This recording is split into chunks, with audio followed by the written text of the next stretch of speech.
E se amanhã, ao acordar, você recebesse uma ordem de Deus para deixar tudo, sua casa, seu trabalho, suas seguranças, e marchar rumo ao desconhecido? Foi exatamente isso que aconteceu numa noite escura em Gósen. E o que eles viveram a seguir mudou a história do mundo para sempre. O céu ainda estava escuro quando o silêncio de Gósen foi rompido por passos apressados. Com os lombos cingidos, sandálias nos pés e cajados nas mãos, os filhos de Israel estavam de pé, à espera da ordem para partir. Êxodo 12, 34, 36. Assim, pois, o povo tomou a sua massa, antes que levedasse, e as suas amassadeiras atadas em trouxas sobre seus ombros. Eles não partiam como fugitivos, mas como libertos. Libertos por um Deus que se levantara com braço forte para os tirar do cativeiro. Durante as pragas, muitos haviam se reunido em Gósen, e agora, como uma multidão ordenada, marchavam. E partiram, coisa de 600.000 de pé, somente varões, sem contar os meninos. E subiu também com eles uma mistura de gente. Êxodo 12, 37 e 38. Era uma multidão de rostos variados, corações palpitando, uns cheios de fé, outros apenas movidos pela oportunidade de escapar. Uma multidão que, embora livre, ainda precisaria aprender o que significava confiar. Não eram apenas homens e mulheres que marchavam naquele êxodo. Eles levaram consigo rebanhos e gado, sinais visíveis de uma bênção silenciosa. Aquilo não era uma fuga, mas um resgate completo. Os egípcios, abalados pelas pragas, praticamente os instaram a ir, entregando-lhes riquezas como despojos, conforme Deus havia prometido a Moisés. Êxodo 12, 35 e 36. A promessa feita a Abraão se cumpria diante dos olhos de toda uma geração. Peregrina será a tua semente, mas também eu julgarei a gente, a qual servirão, e depois sairão com grande fazenda.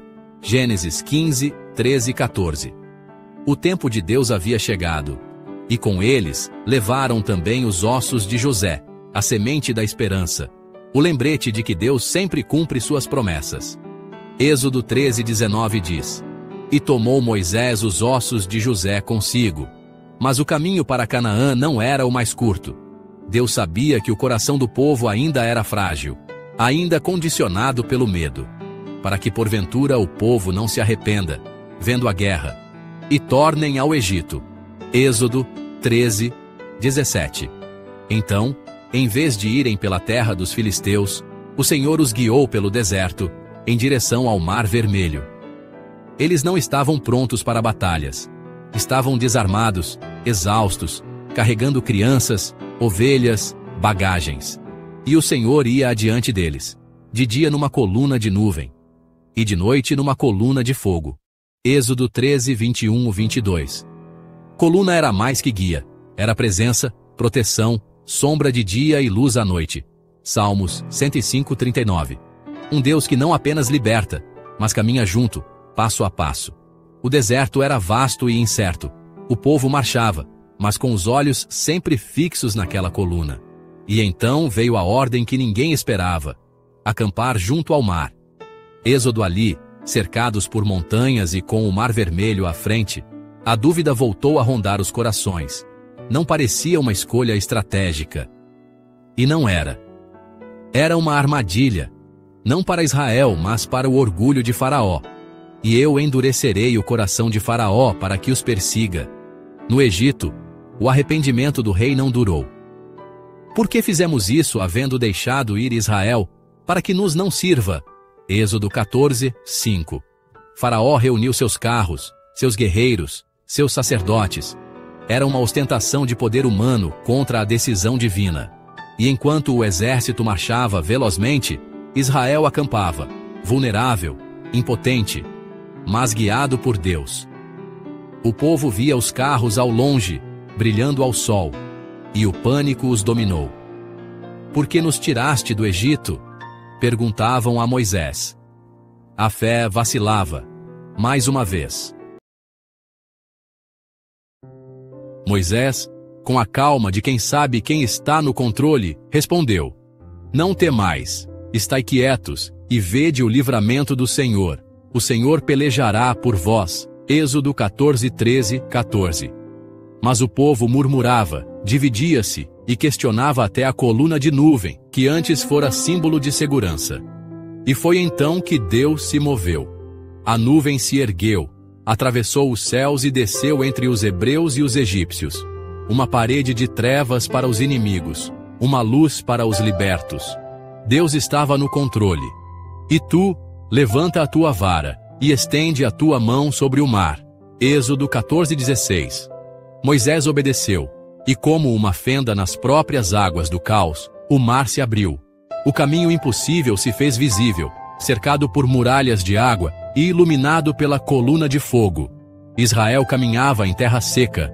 Era um milagre vivo, uma ponte entre a escravidão e a liberdade. E os egípcios seguiram-nos, até o meio do mar. Êxodo 14:23. O Senhor viu o campo dos egípcios, e alvorotou o campo dos egípcios. Êxodo 14:24. Moisés, mais uma vez, estendeu a mão. E as águas voltaram, sibilando, rugindo, tragando os carros, os cavaleiros, os soldados. Quando a manhã nasceu, tudo o que restava dos perseguidores eram corpos na areia, porque aos egípcios que hoje vistes, nunca mais vereis para sempre. Êxodo 14:13. Deus lutara por eles. Deus vencera. A alegria foi tão profunda que o povo não pôde conter. E ali, à beira do mar, Moisés cantou um cântico de libertação, um cântico de guerra vencida pela fé, um cântico de um povo que finalmente via o Deus de Abraão, Isaque e Jacó como seu Salvador. Cantarei ao Senhor, porque sumamente se exaltou, lançou no mar o cavalo e o seu cavaleiro. Êxodo 15:1. Foi o primeiro hino nacional de Israel, uma celebração que nascia do mais profundo alívio e reverência. O Senhor não era apenas libertador, era escudo, comandante e pai. A tua destra, ó Senhor, se tem glorificado em potência. Êxodo 15:6. Era a fé cantando vitória. E Miriam, com um tamboril nas mãos, liderou as mulheres em dança. Pela primeira vez, um povo inteiro louvava em liberdade. O mar ainda revolvia atrás deles, mas agora não havia mais temor, somente louvor. Cântico atravessaria gerações, ecoando nos profetas, nos salmos e até em Apocalipse, onde o povo remido o entoa diante do trono de Deus. Apocalipse 15:3. E cantavam o cântico de Moisés, servo de Deus, e o cântico do Cordeiro. Apocalipse 15:3. Não era apenas a vitória sobre o Egito, mas o prenúncio da vitória sobre todo o mal. Assim como Israel, todos nós estamos numa jornada. E às vezes, Deus nos leva a um beco sem saída. Montanhas à esquerda, deserto à direita e um mar intransponível à frente. Mas é nesse lugar que ele mostra seu poder. A ordem ainda é a mesma. Dize ao povo que marche. Êxodo 14:15. A fé começa quando damos o passo, mesmo sem ver o chão. Hebreus 11:29 diz: pela fé passaram o mar vermelho como por terra seca. Essa é a fé que Deus espera de nós. Não uma fé teórica, mas uma fé que caminha, que pisa no impossível, crendo no invisível, que avança mesmo com os pés tocando a água. Porque quando fazemos tudo o que está ao nosso alcance, o Deus do impossível abre o mar. Não importa o tamanho do obstáculo, se ele está guiando, o caminho será seguro, ainda que seja pelo meio do mar. A travessia do Mar Vermelho não foi apenas um evento histórico. Foi uma lição eterna sobre o caráter de Deus e o chamado da fé. Quando tudo parecia perdido, Deus mostrou que Ele é o Deus dos impossíveis. E o cântico de Moisés não é apenas uma lembrança, é um convite, um chamado para reconhecermos o livramento diário que Deus realiza em nossas vidas. Ele ainda abre caminhos, Ele ainda confunde inimigos, Ele ainda transforma muralhas em pontes. E se Ele já te libertou da escravidão do pecado, então há motivos para louvar. Não a nós, Senhor, não a nós, mas ao Teu nome da glória. Salmos 115:1. Que esse seja o cântico do nosso coração. Que não esqueçamos nem das grandes nem das pequenas bênçãos. Que a nossa vida seja como a travessia do mar, uma demonstração viva de fé, confiança e adoração. Porque o Deus de Moisés ainda é o nosso Deus. No silêncio que antecede o amanhecer, o povo de Israel se reúne diante do vasto Mar Vermelho, seus corações apertados pelo medo e a incerteza.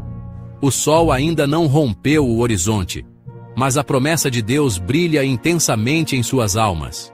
Foi assim que o Senhor operou um livramento maior do que aquele no Mar Vermelho, libertando nossas almas do cativeiro do pecado. Ecoa a voz da narrativa, conduzindo o espectador a uma dimensão onde passado e presente se encontram.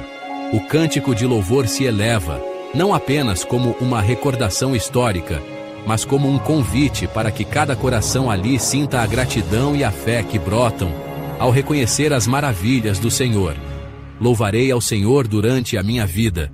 Cantarei louvores ao meu Deus enquanto viver. Salmos 146:2.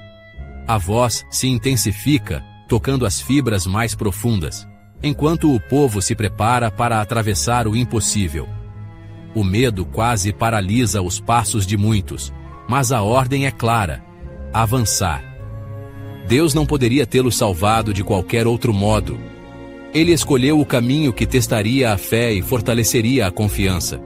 Eles estão cercados, o mar à frente, o exército egípcio atrás e o desespero quase tangível no ar. A fé os impulsiona, como um fogo invisível que aquece o espírito. Foi pela fé que passaram o Mar Vermelho, como por terra seca. Hebreus 11:29. Lembra a voz que narra, enquanto as águas começam a se dividir, formando paredes de água que reluzem sob a luz da nuvem que os protege. Cada passo é um ato de coragem, cada avanço uma vitória silenciosa contra o medo que quer dominar. A nuvem, densa e impenetrável para os egípcios, é para Israel a luz que guia, a prova visível do amor e da proteção divina. A narrativa flui então para o coração de quem ouve, revelando que essa passagem não é apenas história, mas lição para todos os tempos. A vida cristã, com seus perigos e desafios, muitas vezes pinta diante de nós um abismo de incertezas. Ainda assim, a voz divina clama: avante! Mesmo que os olhos não vejam além das sombras, mesmo que as águas geladas da adversidade toquem nossos pés, os obstáculos não desaparecerão para quem hesita ou duvida. A incredulidade sussurra para esperar, para adiar, para recuar. Mas a fé verdadeira é essa chama que arde no peito, que ousa avançar mesmo na escuridão, que crê antes de ver, que confia além do possível. A travessia do mar é o símbolo eterno dessa jornada. O convite para que cada um aceite o chamado para caminhar, guiado pela luz que só a confiança em Deus pode oferecer. E assim, a cena final se abre para o acampamento iluminado pela nuvem, onde a escuridão para os inimigos é luz para os filhos de Deus. O caminho pode atravessar desertos áridos ou mares ameaçadores, mas permanece seguro para quem confia. Com a voz do salmista, o roteiro encerra com um louvor que é compromisso e celebração. Louvem-te a ti, ó Deus, os povos, louvem-te os povos todos. Salmos 67:5. É o convite para que o espectador não apenas veja, mas sinta, não apenas ouça, mas se una em cântico, reconhecendo que a jornada da fé é contínua e iluminada pela presença constante do Criador que vive para interceder por nós e que convida a cada alma a ser um tesouro especial em seu coração. Se a história da travessia do Mar Vermelho tocou seu coração e te lembrou do poder de Deus, deixe seu like neste vídeo, inscreva-se no canal para não perder os próximos conteúdos e compartilhe com alguém que precisa dessa mensagem de esperança e fé. Juntos, vamos espalhar a boa notícia.